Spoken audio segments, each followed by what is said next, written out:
Dear students, you know that in your syllabus, reported speech is the most important chapter in English grammar.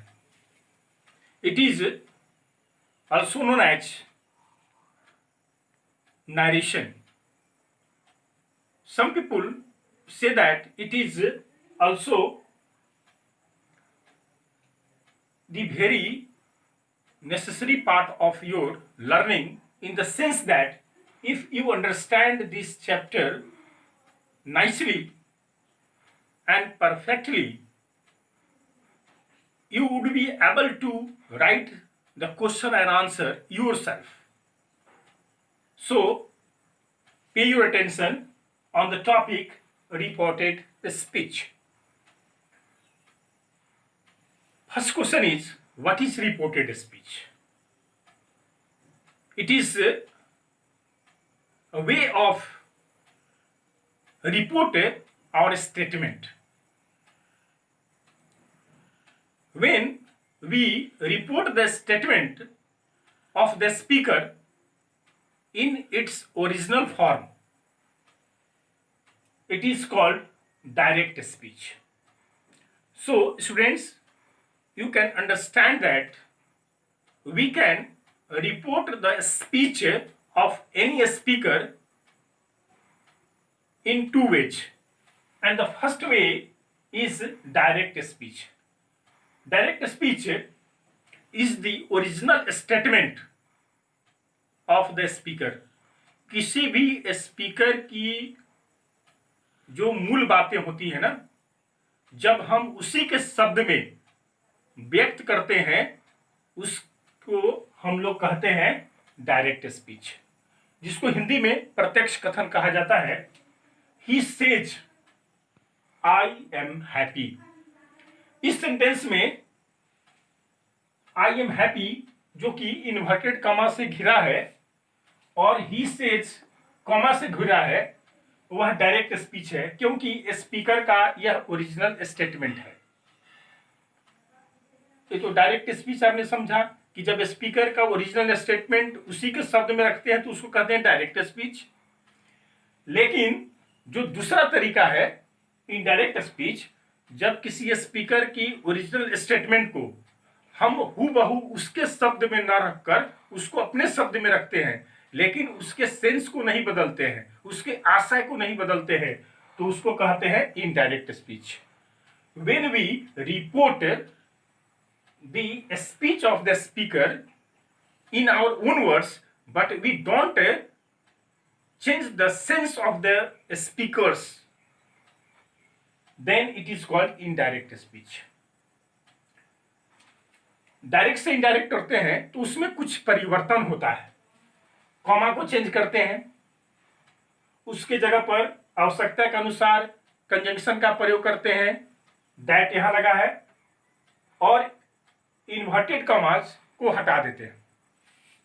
He says I am happy, उसका indirect होगा he says that he is happy. First person बदलता है subject के अनुसार, इसलिए ही हो गया. नियम कहता है जब रिपोर्टिंग वर्ब प्रेजेंट टेंस में और फ्यूचर टेंस में होता है तो रिपोर्टेड स्पीच का टेंस नहीं बदलता है. यही कारण है कि आई के अनुसार एम, तो ही के अनुसार इज, टेंस चेंज नहीं हुआ. भैया बहन ध्यान देंगे कि डायरेक्ट स्पीच को जो है ना, हम दो भाग में बांटते हैं. एक भाग होता है जो the part outside inverted commas, जो इन्वर्टेड कॉमा के बाहर होता है, जो कॉमा से घिरा रहता है. तो उसके तीन खंड हो जाते हैं, दो या तीन हो सकते हैं. दो कैसे? सब्जेक्ट, ही यहां सब्जेक्ट है, वर्ब सेज वर्ब है, और किसी किसी सेंटेंस में रिपोर्टिंग वर्ब का ऑब्जेक्ट होगा तो वह तीसरा ऑब्जेक्ट हो जाएगा. ऑब्जेक्ट नहीं भी रह सकता है, इसलिए जो पात्र इन्वर्टेड कॉमा के बाहर है उसके दो या तीन हिस्सा होता है. सब्जेक्ट पहला, दूसरा वर्ब, तीसरा ऑब्जेक्ट। इसको हम लोग रिपोर्टिंग वर्ब कहते हैं। He said to me I am ready to read. इसमें ही सब्जेक्ट हो गया क्योंकि वह स्पीकर है, वह बात को रख रहा है। सेड रिपोर्टिंग वर्ब हो गया और सेड का ऑब्जेक्ट क्या हो गया, मी, यह रिपोर्टिंग वर्ब हो गया। तो रूल कहता है जब रिपोर्टिंग वर्ब पास्ट टेंस में होता है तो रिपोर्टेड स्पीच का टेंस बदलता है। इसको जब बनाएंगे he said to me I am ready to read, तो सेड टू को बदल देंगे टोल्ड में। He told me that, first person बदलेगा सब्जेक्ट के अनुसार, ही, और यहां एम चेंज हो जाएगा, पास्ट टेंस में जाएगा, तो he was ready to read. प्यारे भैया बहन, अभी जिसको हमने समझा है कि the part outside inverted commas, उसको रिपोर्टेड स्पीच भी कहते हैं। किसी किसी ग्रामर की बुक में आप देखिएगा रिपोर्टिंग स्पीच भी लिखा है। तो अभी इसको हम कुछ और उदाहरण से समझेंगे।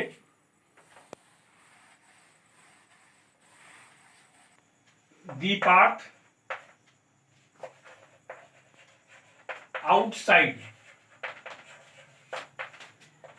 the inverted commas is known as reporting verb. In some books it has been written reported verb. As for example, he said to her, you are busy now. He said to will change into told. He told her, you are busy now. It is the assertive sentence, so it will take a conjunction that. Told her that you will change according to the object, and her is the object and its subject is she. She, and reporting verb is in past tense, so tense will be changed.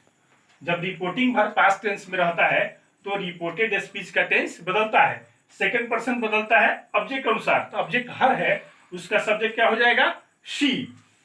She was busy, now का then हो जाएगा, now then में change होगा। तो ध्यान देने के बाद है जो पार्ट इन्वर्टेड कॉमास के बाहर होता है उसको रिपोर्टिंग वर्ब कहते हैं।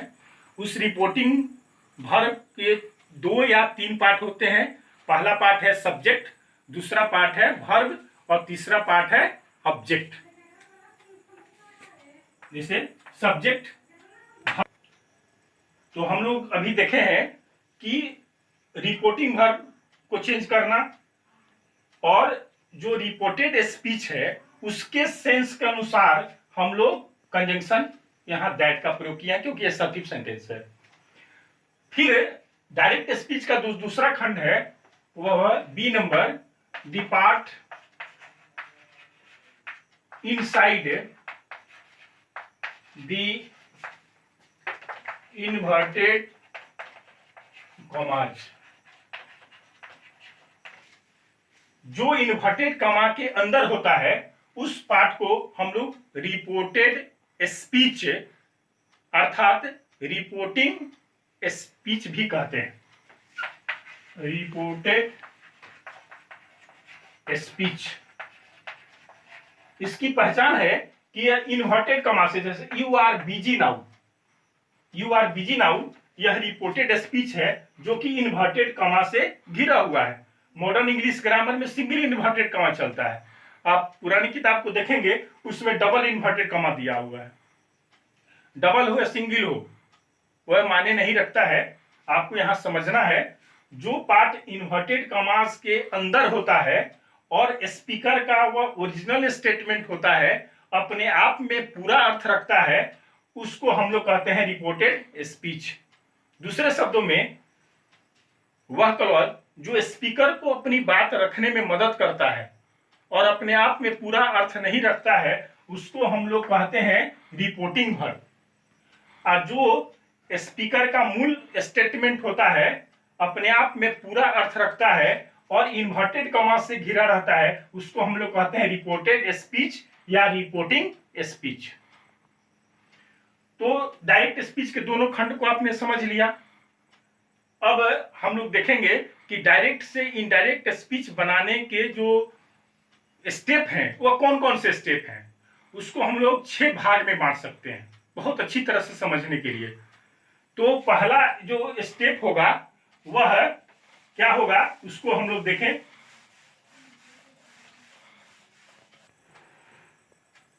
Dear students, you will learn the 6 steps to change direct speech to indirect speech in the second part of my video. Thanks.